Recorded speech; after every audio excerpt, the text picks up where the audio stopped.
Sa kasalukuyang panahon, ano nga ba ang pinagkakainteresan ng mga kabataang botante? Ito nga ba ang latest trend sa TikTok, latest fashion style, showbiz news, o ang isa sa pinakamahalagang usapin na babago sa takbo ng ating bansa? Ang talks about election 2025. Wait! Gaano ka ka-interesado sa darating na election 2025? Hindi ako interesado eh. Mahalaga pa nga ba sa kabataan ang usapin ng eleksyon? May malalim pa bang pagbibigay kahulugan sa salitang ito? Samahan ninyo kami sa pagtuklas ng damdamin ng mga kabataan tungkol sa darating na eleksyon. Ito ang dokumentaryong sumasalamin sa kabataang Pilipino na minsan pa'y sinabi ni Dr. Jose Rizal na sila ang magandang pag-asa ng aking bayan. Ito si Kabataang Juan sa Balota.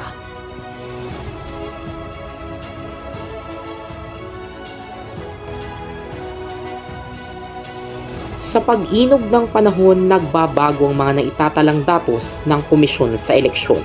Matatandaang noong halalan 2022 ay nasa kamay ng mga 18 hanggang 39 na taong gulang ang magiging kapalaran ng ating lipunan. Ayon sa ABS-CBN Investigated Group, pumapatak sa 34 o 34 million ang bilang ng mga botanteng 18 to 39 years old. Pinakamalaking bahagi ito sa kabuuang populasyon na mahigit 65 milyong botante noong halalan 2022. Tunay ngang kabataan ang nagpapatakbo sa kasalukuyang panahon, pero sa resulta ng nakaraang eleksyon, naisabuhay at naisapuso kaya nila ang minsan ng turan ni Dr. Jose Rizal na pagiging magandang pag-asa ng bayan.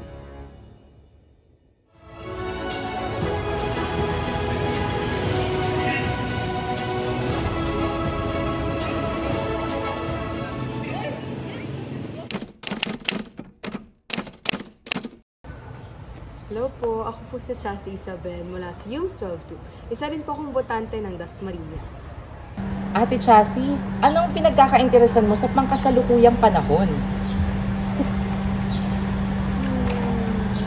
Siyempre, dun ako sa talks about election 2025. Ayan, dahil interesado ka sa eleksyon, no? Ano ba ang level ng iyong kainteresaduhan sa election 2025? At sa anong antas mo masasabi na interesado ka sa nalalapit na eleksyon? Siguro, kung i-rate ko siya 10 out of 10 ha, ang i-rate ko sa kanya ay 10. Kasi, syempre, bilang isang botante na ng mamamayan ng Dasmariñas, mahalaga sa akin pangalagaan o bigyang halaga ang boto na meron ako. At mas magandang nag-engage tayo sa mga ganyang usapin kasi mas nagiging mulat tayo sa realidad o sa kung paano tayo pinapatakbo o paano tumatakbo at gumagalaw ang gobyernong nagpapamahala sa atin. Ayan, no? So, nasabi mo na 10 out of 10 ka-interesado sa eleksyon.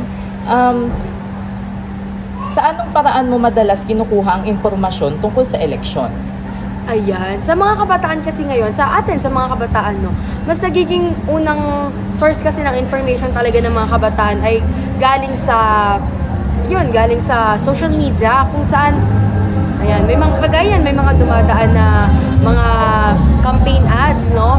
May mga campaign ads kasi na mayroong mga background information ng mga tumatakbo kagaya nila ng educational background nila, kung saan mas nagiging source din yon, kung saan mas nagiging maalam tayo sa pagpili ng mga kandidatong iboboto natin, hindi yung kung basta-basta na lang.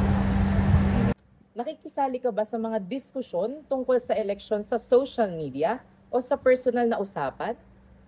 Ayan, kasi bilang isang kabataan at alam ko naman, karamihan sa mga kabataan talaga, mas gusto nilang mag-engage sa mga usapan sa politika, sa social media.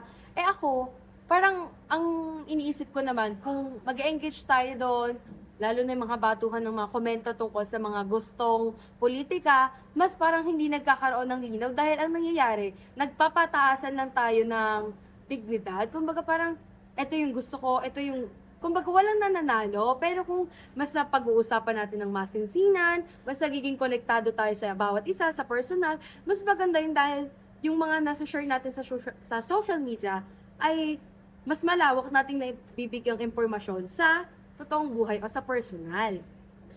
Okay. Ang ganda ng sagot mo, Ate Chassie, no? Pero sa iyong pananaw, gaano kahalaga ang election 2025 sa hinaharap ng ating bansa?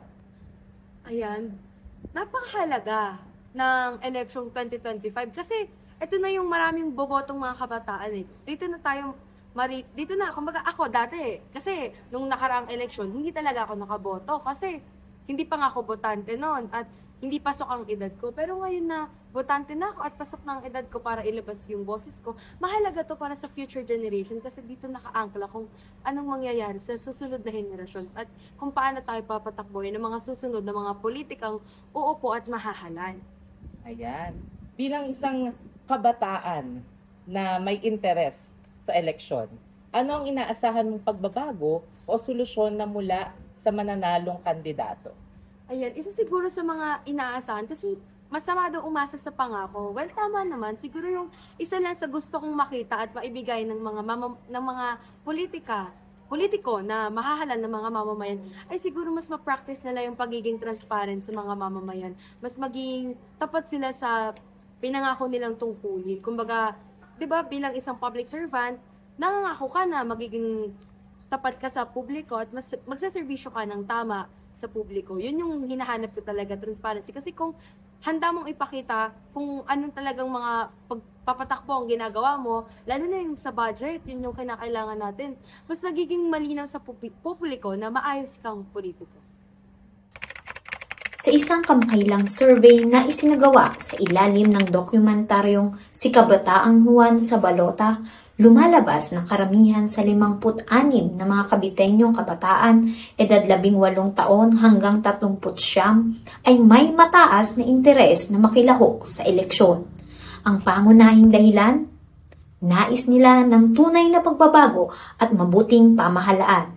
Naniniwala sila na kahit isang boto ay may kakayahang makaimpluwensya sa kinabukasan ng bansa.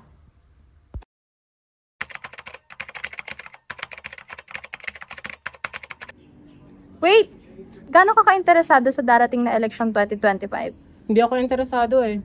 Dahil para sa akin, bumoboto lang talaga ako dahil required. Pero kung usapang interesado, hindi ako yan.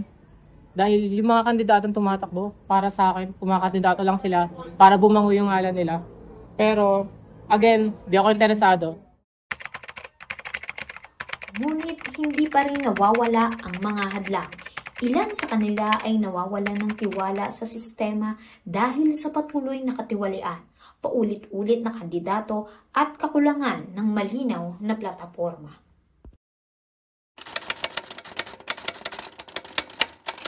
So, anong mga hinahanap mo sa isang kandidato?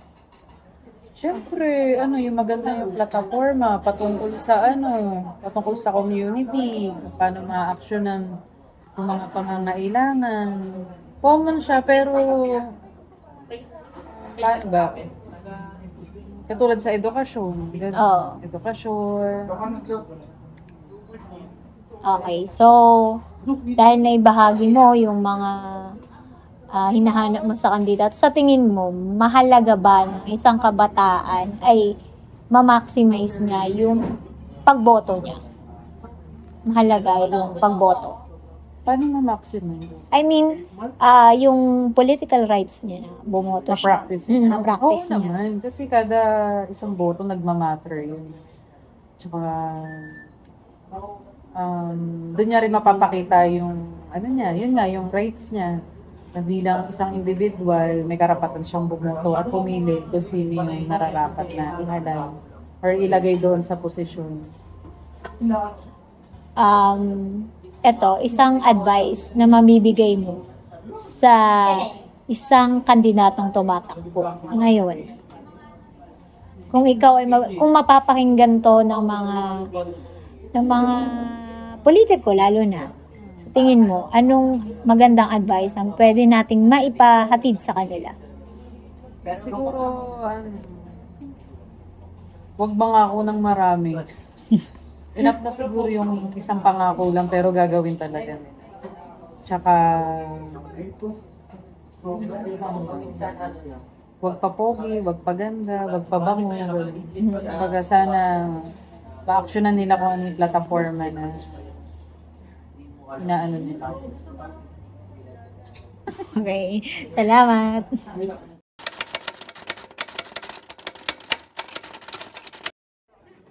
Ano ang hinahanap mo sa isang kandidato? Ang hinahanap ko sa isang kandidato ay yung may integridad, may aktibong pakikinig, may magandang komunikasyon at may kasanayan sa paggawa ng desisyon.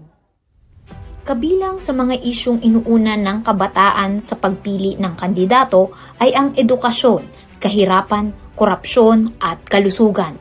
Dagdag pa rito, itinuturing nila ang election 2025 bilang isang makasaysayang pagkakataon upang mamili ng tamang lider para sa kinabukasan. Gayunpaman, may mga hamon pa rin tulad ng vote buying, fake news at kakulangan sa voters education. Kaya naman inirerekomenda ng pag-aaral na palakasin ang voters education, lalo na gamitin ang social media at hikayatin ang kabataan na maging mapanuri at aktibong kalahok sa halalan.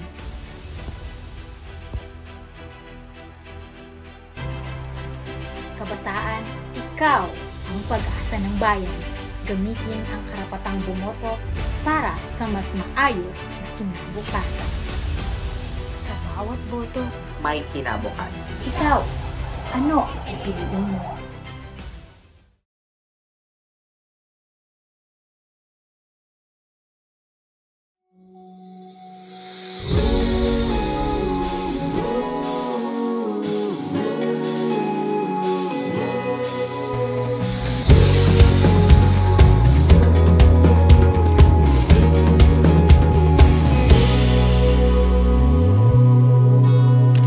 Hawak natin sa ating mga kamay ang pangako ng masaganang bukas. Linangin natin ang galing mong taglay, pagyamanin ang sarili mong tagumpay. Bawat pagsipol may dalang hiwaga, nagmumula sa atin ang pag-asa. Bawat isa ay mayroong halaga. Oras natin ngayon, ito na ang panahon.